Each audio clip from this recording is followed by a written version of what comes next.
this actually follows. This actually follows that message, and the message that I shared with you a couple of weeks back. Okay, a couple of weeks back, and I was going to say as well that I was actually thinking there was another Sunday after this in February. Sadly, right? That's how busy our minds are. Ethan was actually the one who told me this morning. He said, "Dad, Mom said, you might have forgotten this is the last Sunday of February." So last Sunday na pala. It's last Sunday already. So the next Sunday will already be the 1st of March. The 1st of March. Wow. Wow. So 2020 is really zooming and flying by. So we will conclude. So our series on love this month will be concluding this morning with this message. Let's read from verse number 4 of 1 Corinthians 13. Whew. We're focusing, of course, on 4 to 7 this morning. But let's read up until verse 13. Love is patient. Apostle Paul speaking to the Corinthians. Love is patient. Love is kind. It does not envy. It does not boast. It is not proud. I forgot to say this from the end of it. It's not proud. It does not dishonor others. It is not self-seeking. It is not easily angered. It keeps no record of wrongs. Love does not delight in evil, but rejoices with the truth. Verse 7, it always protects, it always trusts, always hopes, always perseveres. Love never fails, but where there are prophecies, they will cease. Where there are tongues, they will be still. Where there is knowledge, it will pass away. For we know in part and we prophesy in part, but when completeness comes, what is in part disappears. When I was a child, I talked like a child, I thought like a child, I reasoned like a child. When I became a man, I put the ways of childhood behind me. For now we see only a reflection as in a mirror, then we shall see face to face. Now I know in part, then I shall know fully, even as I am fully known. And now these three remain: faith, hope, and love. But the greatest of these is love. Amen. Lord, bless the reading of His word. Amen. Amen. Amen. Praise the Lord. Praise the Lord. Hallelujah. God bless His word and God bless His reading. So, like what I've said, it's a continuation of the last week, and the title of this message, because this is actually this is what you will notice when you look at this message. Right? It's actually love at a whole new level. Okay? Love, but title niya, ilagay ko. Love to the next level. The title of this lesson is that one down the bottom. What love does not do. So this is a series that we started. What love does not do. But For me, I think the best way to explain this message this morning is that it's love. It's a call to love. It's a command to love to the next level. Yeah. Parang leveling up. Okay? Leveling up of love. Okay? Of love. I don't want to go through like the whole like a whole survey of the book of Corinthians, okay? to just explain this whole thing to you. So just maybe to just mention some of the points. The reason, of course, that you will see why Paul speaks about love in 1 Corinthians 13 is there is actually a lack. There's a lack of genuine Christian love or agape love. Remember from our first Sunday, from our first service, there's a lack of agape love, the love that is the kind that God has. That's actually missing. There was so little of it in the church of Corinth. That's why the Apostle Paul speaks of love for a whole chapter in this letter. Okay? If you will see in this chapter, Paul speaks about spiritual, and in the next few chapters, in the chapter prior to this, in 1 Corinthians 12, he speaks about spiritual gifts from God. And if you look at this passage, you can see that there was an issue in the church of the practice of spiritual gifts, that instead of finding humility, instead of being humble with the gifts that God had given them, okay, and exercising them in love, the members of the church in Corinth had become proud. You can see this in reading the chapter, in reading Paul's words. Okay? You can see how the members of Corinth had become, instead of humble and using the gifts in love or with love, they've become proud and boastful of their gifts. Please imagine how this was happening. I think in one of our Bible studies we spoke about how we had an experience in the church one time, and this was back in the Philippines, where people who were experiencing the outpouring of the Holy Spirit, resulting in prophecies and the manifestation of many different gifts, were becoming more proud and were looking down on others who weren't actually receiving or experiencing the same thing. So we've seen this. We've seen this firsthand. That what happens is, instead of the gifts building up the fellowship, it was actually destroying the fellowship. And thank God that we actually didn't see the church split into two different groups. For a while, there was just, the church was there, but there were two groups really that were there, but it did not end in the church split totally into two different groups.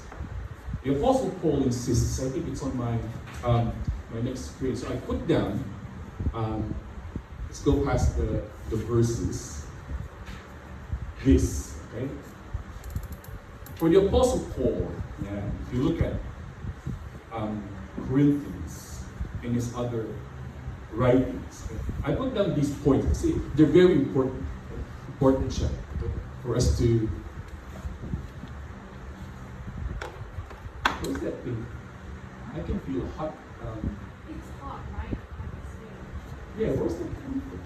It's like a heater. Maybe the speakers. I can feel something like a heater thing blowing. Probably maybe the aircon is on heater mode. Maybe, because I can feel it. That's the Holy Spirit. It's the Holy Spirit. Amen. Amen. No, Yeah, I think it's on. I think this one is on Peter. That one. There we go.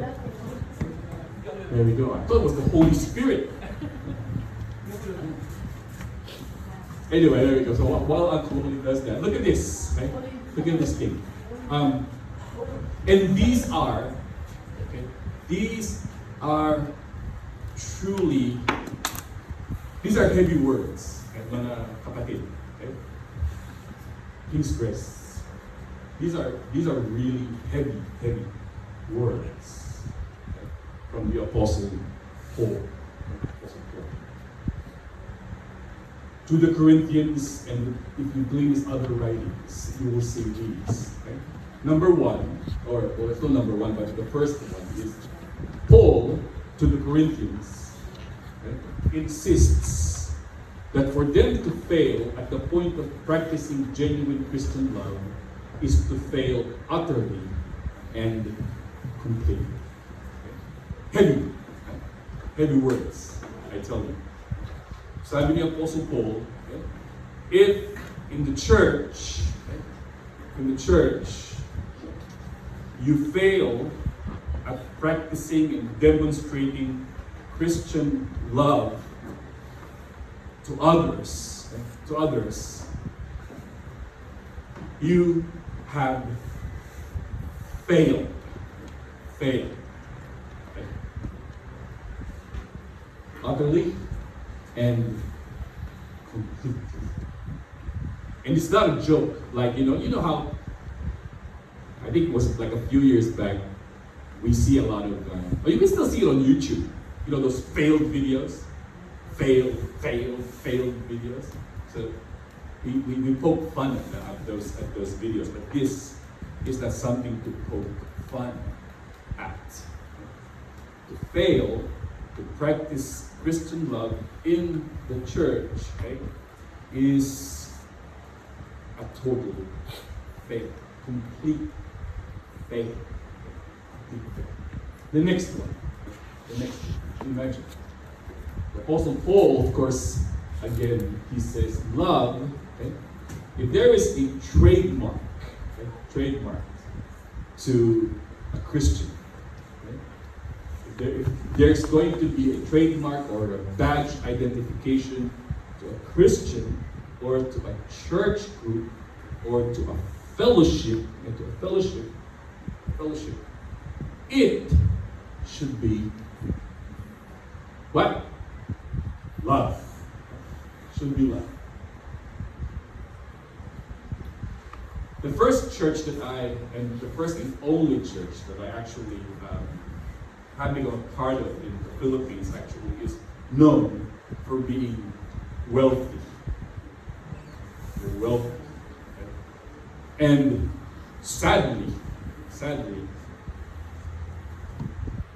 they were quite known for that.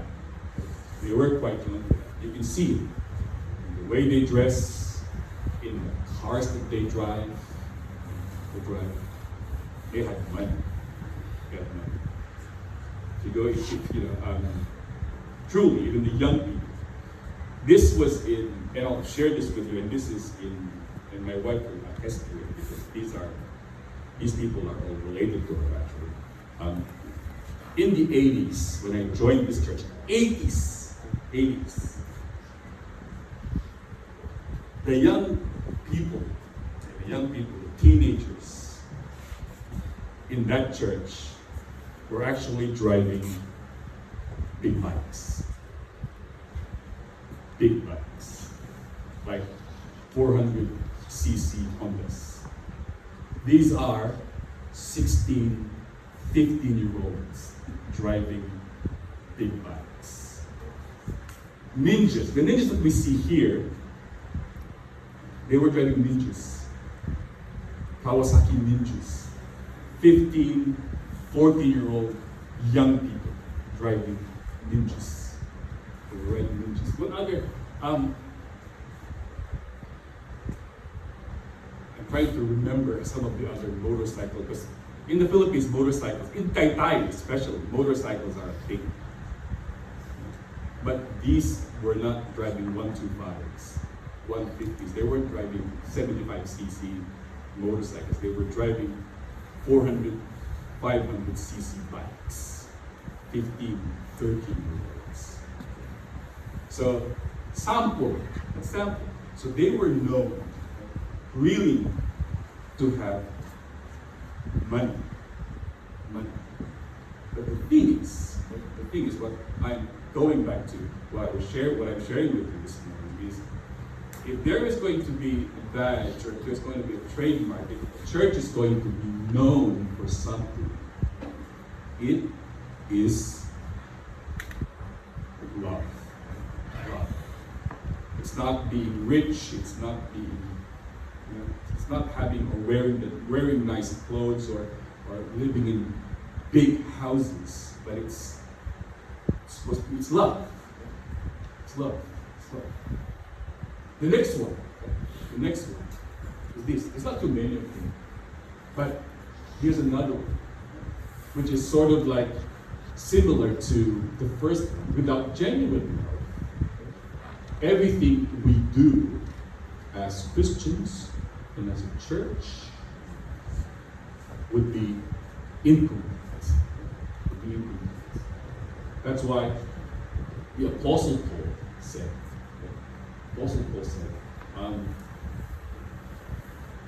there is something, if there is a way, if there is a way of life,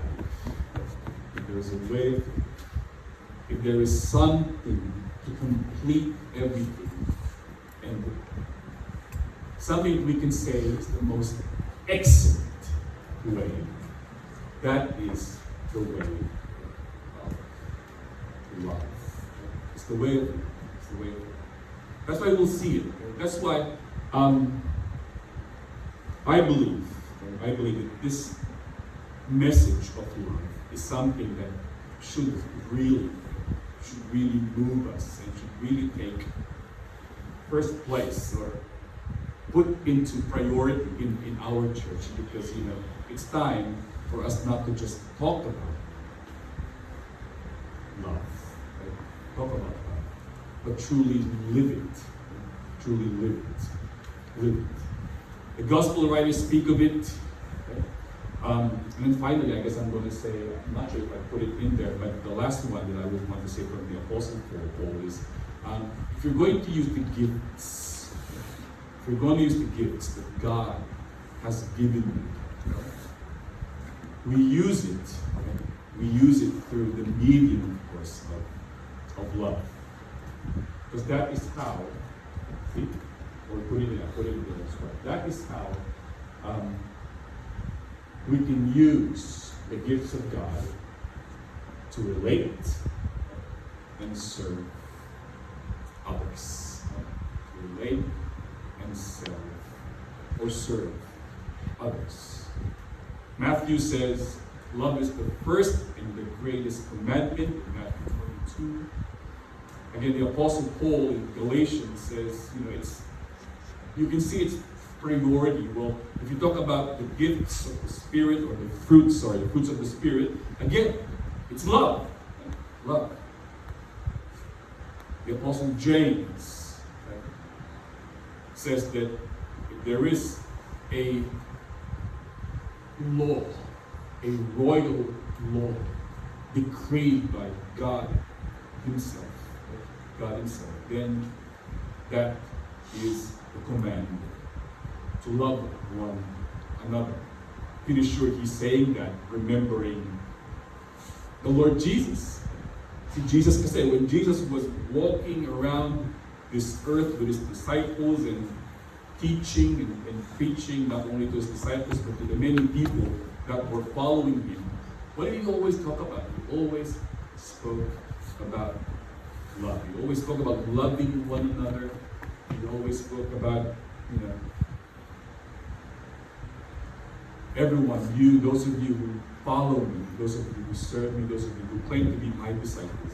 If you do not have love, and that's how people will identify you as my followers. It's when you love one another.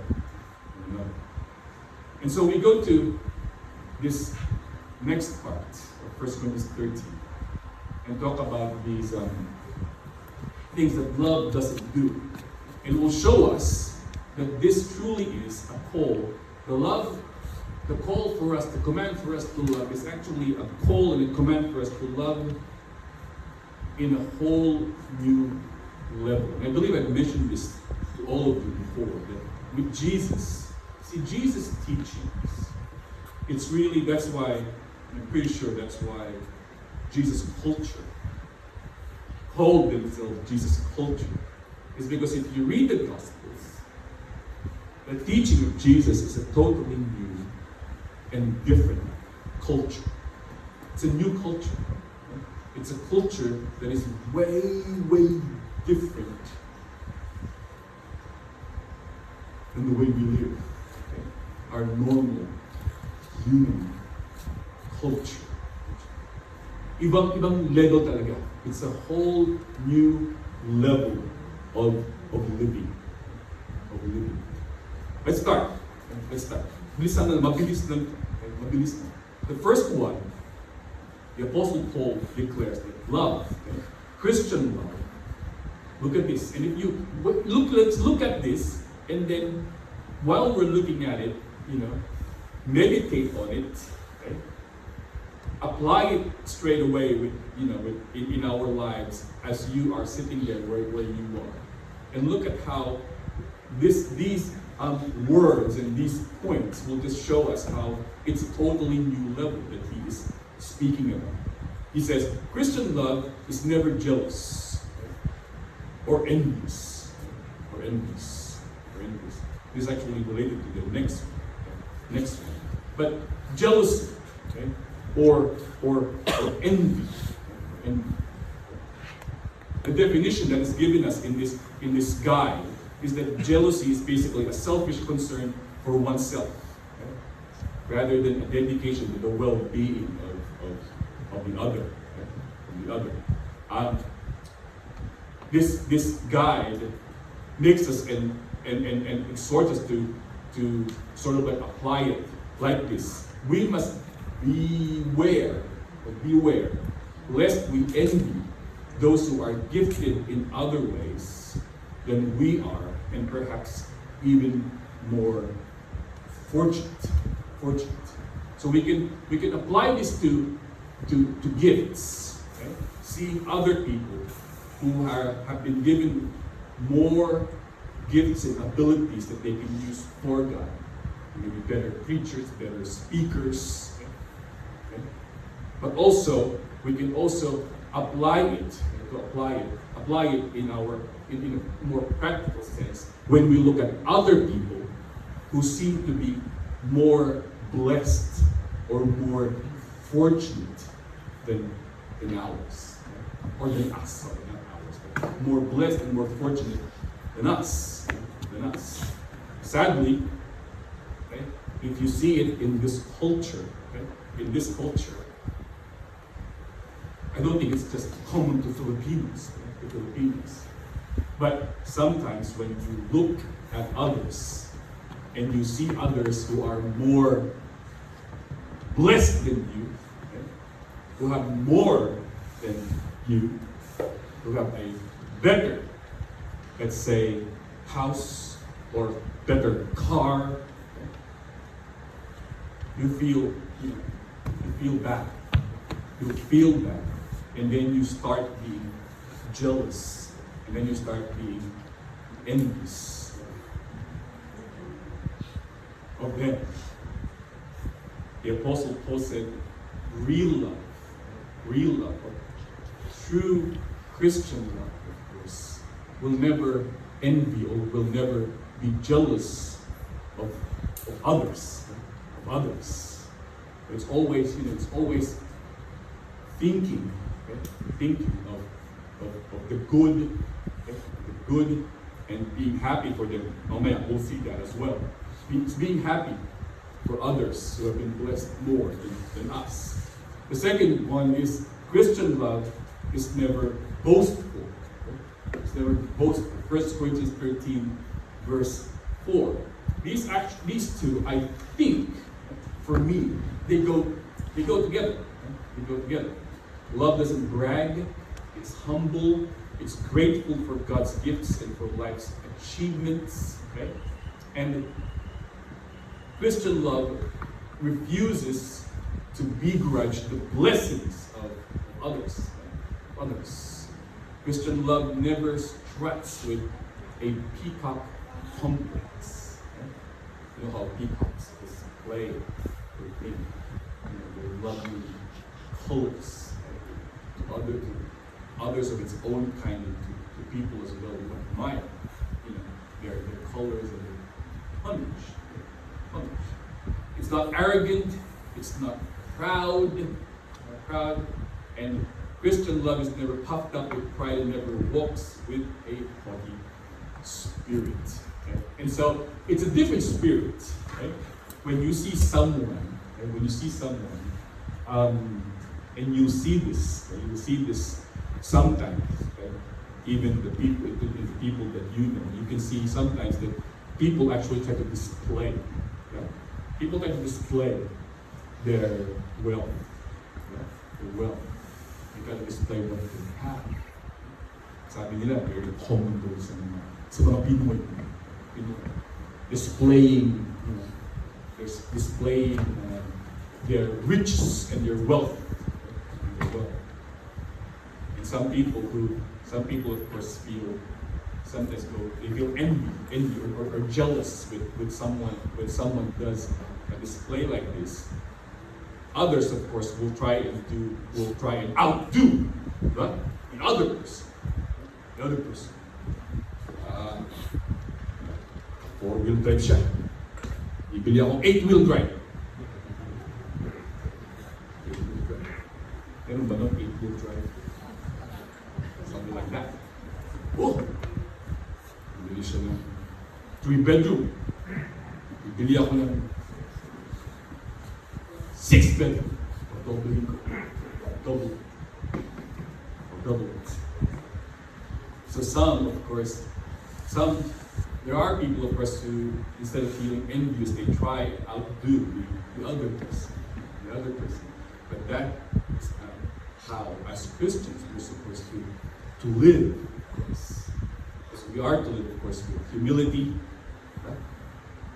We are supposed to live in simplicity, and not to outdo the other person.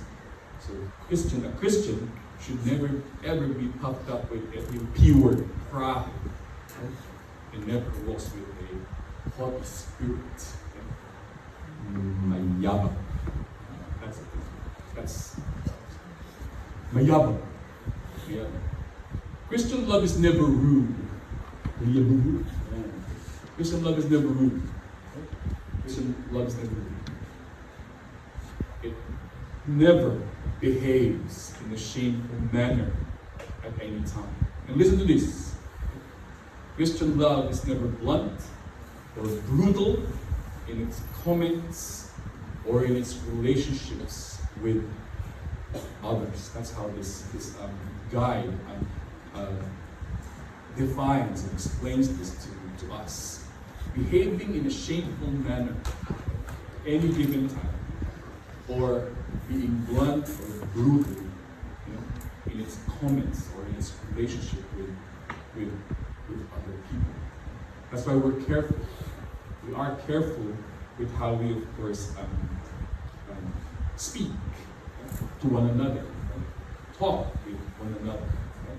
We, of course, when we hear someone, or when we're with someone and someone is sharing with us or pouring their hearts out to us, or even if it's not in that context, maybe you're just together, or maybe together in fellowship, or you might be a big group. But we have to be careful. We have to be careful of how we behave. Not, of course, to be behaving in a way that is shameful, but even in the way we speak, the way we talk, the way we make comments to others or about others. Have you examined yourself? in that way when you make comments about others, about other people. The Apostle Paul says that Christian love is never rude. Fourth one is Christian love does not insist on having its own way. It does not insist on having its own way. This is basically the lack of love. Lack of love is selfishness. Selfishness, it's self-seeking. Okay? So the Apostle Paul says, if you practice Christian love, if you have Christian love, you are never self-seeking. You're never selfish. You will never do things or put yourself or do things that would be at the expense of other people. Christian love, this is great, insists on the well-being of others. The well-being of others. Okay? It is, and I love this, Christian love is that bigness of spirit, that puts aside self-assertion and self-preservation in the interest of others' well-being. One of the things, when I was reading this and when I was studying it and meditating on this, I sort of remember how, in this country, when you move to this country, we sort of like, as we adjust, I think we were like talking, Brother Jeff as well, when we have coffee, we're talking about, like in work, at work, most of the time, us fellows, we seem to be, we always think, we don't put ourselves there, but we sort of like, we never assert ourselves. Right? We try not to. We know we can. Right? We know we can because we know we have this and we have the experience as well. Right? But being someone from, because we're not Aussie, or our English is not our first language.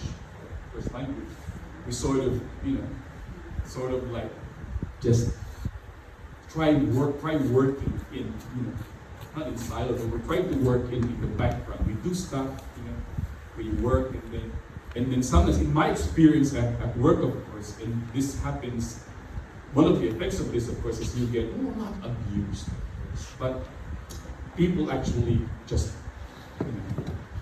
they use your kindness, right? They use your kindness. They use your, we'll give that to Joby. She will do it. She will do it.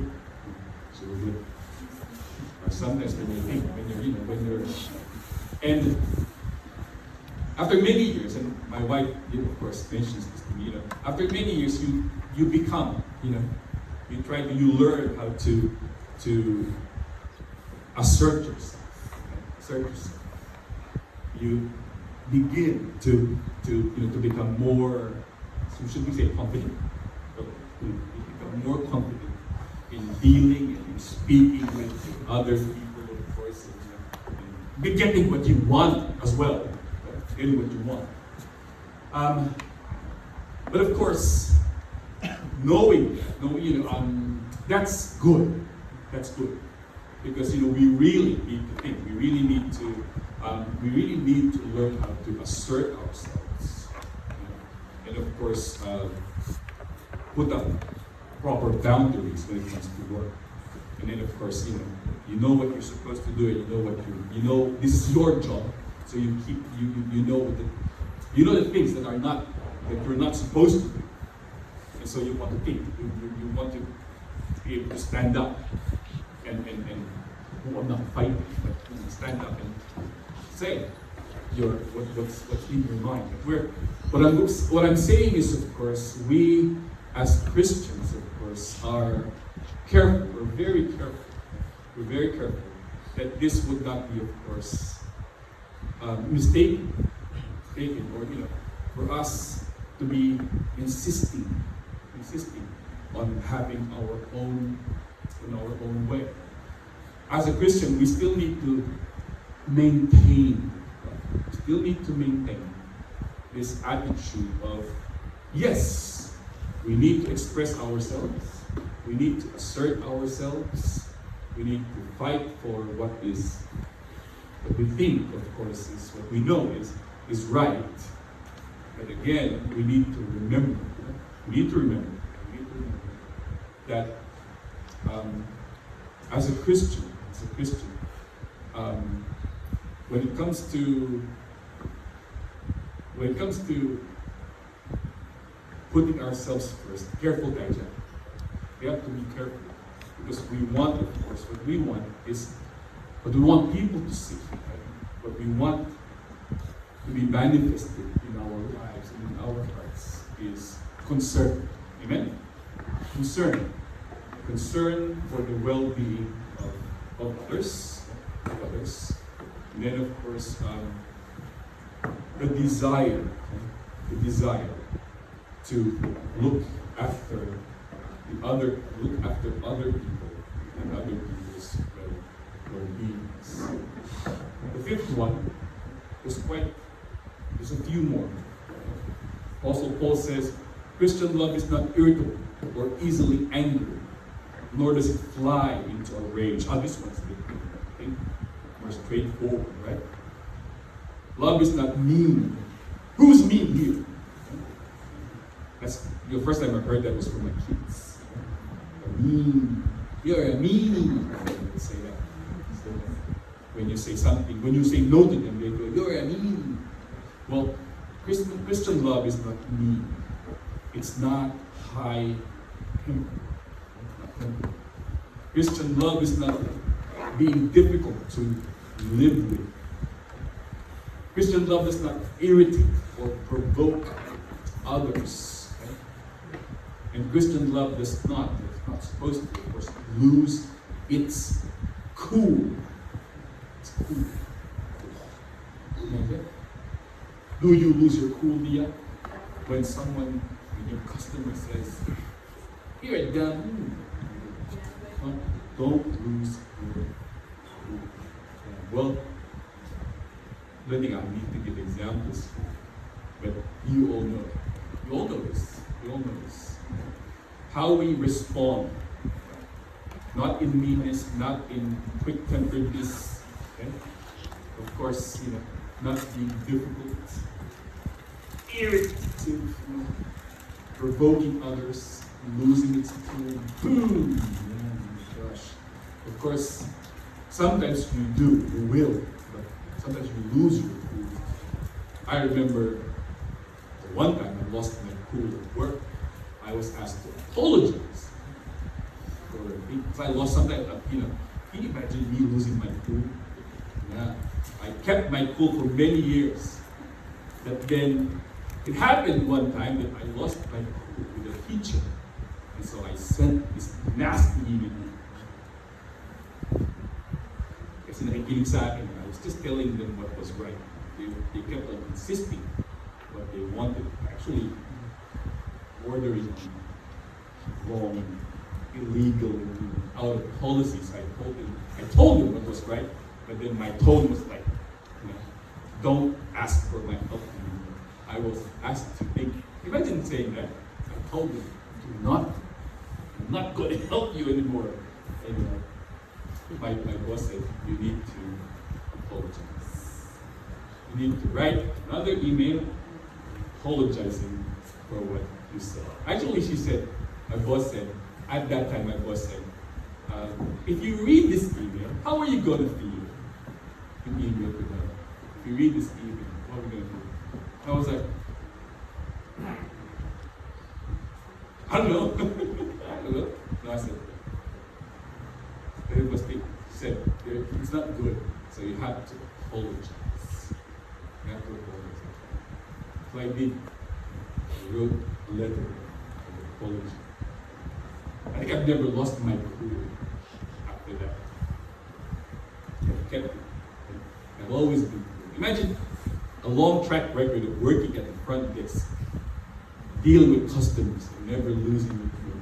And then finally on that day, I lost my cool with an internal customer. So they said, you have to apologize. Ooh, it's 12. Okay.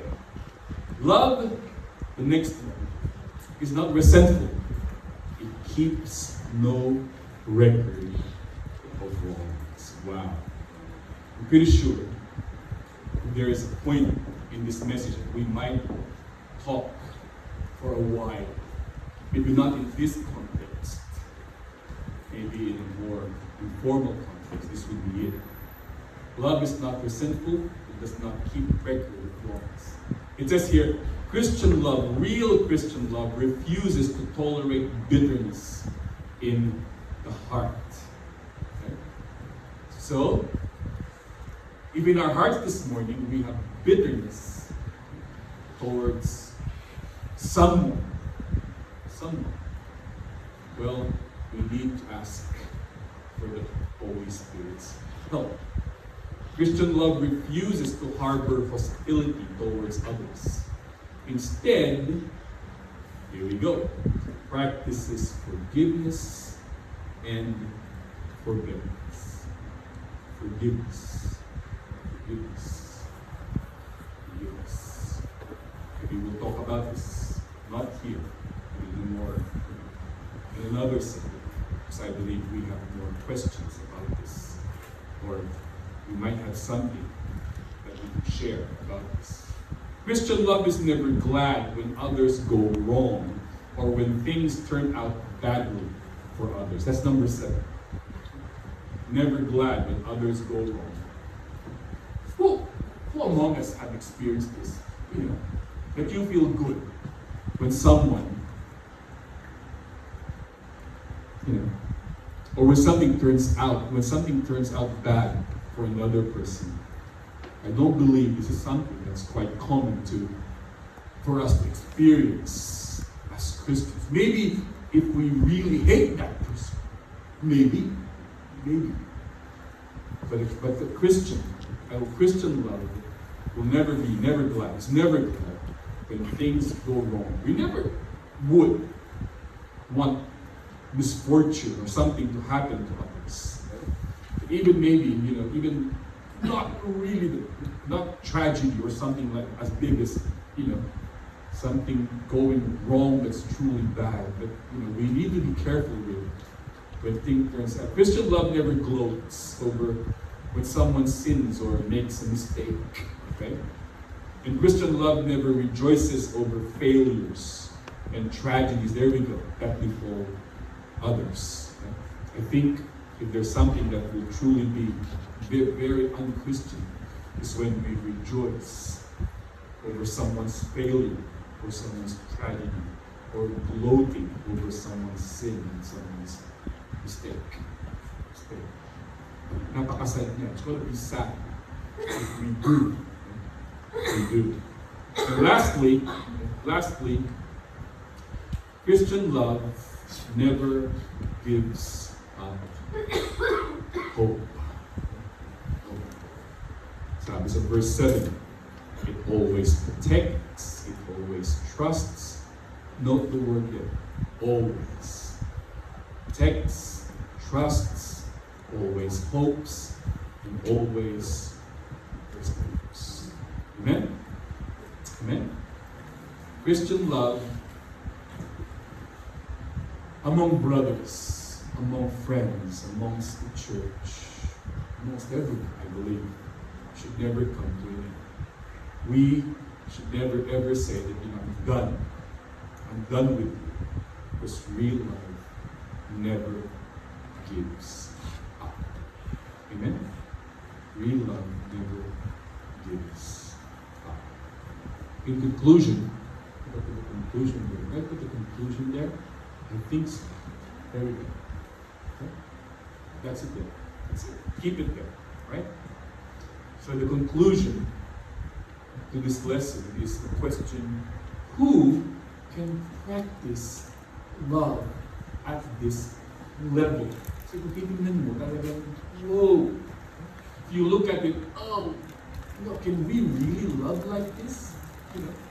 Not leaving grudges, not resenting someone, right? not biting back, okay? Not talking about someone and talking about their mistakes and the wrongs that they've made. Okay? Can we really not lose hope? Okay? Or really, can we really, say that I've had it with you? I've had it with you. I am never, ever dealing with you again. Okay? Can we really love at this level? The answer is, of course, that's why it's in the Bible. The answer is yes. Right? With the help, the grace, the Spirit of God. A few years back in our church in the Philippines, when they started doing, when they started discipleship by groups, small group discipleship, they called it EGRs. EGRs. What does EGR mean? Extra grace required. Extra grace required. EGRs. EGR groups. And that's true. That's real. Because what we need when it comes to love is extra grace.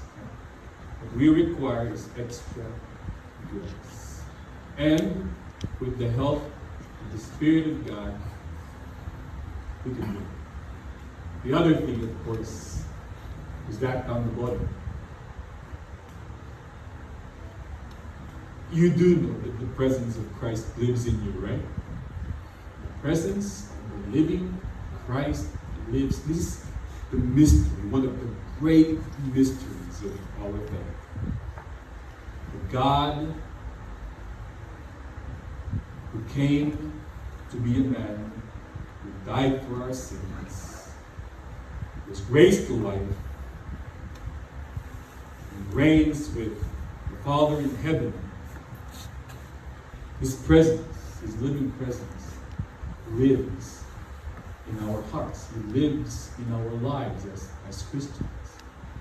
And we can love at this level, at this whole new level, because of His presence. Amen?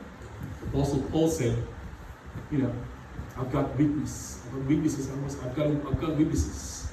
And so we have, at this point in our lives, we do have a lot of immaturities, and we do have a lot that we insist on doing and living because this is what we think is right. But he said, we can put that aside, putting all that aside, putting on the Lord Jesus Christ, because we can live as God wants us to live in this new and lofty culture, which is a life of love. Amen? Amen. Amen. Amen. As we pray, I'd like to request the team to go up the front.